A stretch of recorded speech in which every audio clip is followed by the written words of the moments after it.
মাশাআল্লাহ, মারহাবা। এ পর্যায়ে সংক্ষিপ্ত বক্তব্য নিয়ে আসছেন বন্দরস্থ মদনগঞ্জ ইসলামপুর জামে মসজিদের সম্মানিত ইমাম ও খতিব হযরত মাওলানা আব্দুল মতিন চাঁদপুরি। আসসালামু আলাইকুম ওয়া রাহমাতুল্লাহি ওয়া বারাকাতুহু।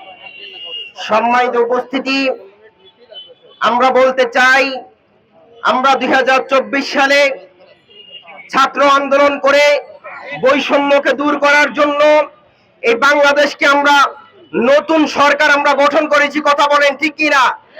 আজকে এই নতুন সরকার গঠন করার পরও গত 26 তারিখে আমরা দেখেছি আমাদের একটা সমাবেশ হয়েছিল।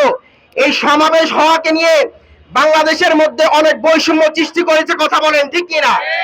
আমাদের এই প্রোগ্রামকে বানচাল করার জন্য আমাদেরকে একবার দেখিয়েছে গোপীবাগ, আরেকবার দেখিয়েছে সোহরাওয়ার্দী উদ্যান, আরেকবার দেখিয়েছে আমাদেরকে প্রেস ক্লাব। সেখানের মধ্যে আমাদের সমাবেশটা সুন্দর করে করতে দেওয়া হয় নাই। কথা বলেন ঠিক কিনা?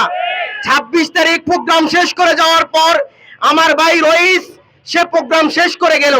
যাওয়ার পরে তাকে নির্মমভাবে ঘাতকরা হত্যা করেছে। তারা কারা হত্যা করেছে আমরা সেটার জবাব চাই। কথা বলেন ঠিক কিনা? আজকে আমার ভাই নির্মমভাবে শাহাদাত বরণ করেছে।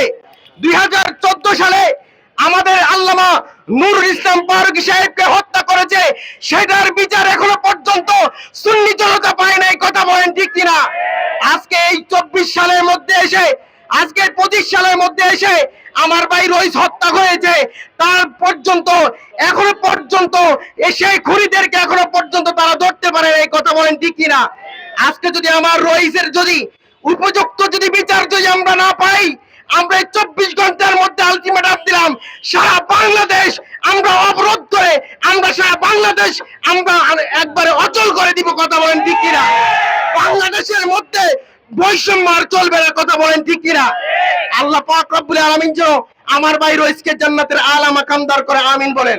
ওয়া আখিরু দাওয়ানা আলহামদুলিল্লাহি রাব্বিল আলামিন। আসসালামু আলাইকুম ওয়া রাহমাতুল্লাহ। এ পর্যায়ে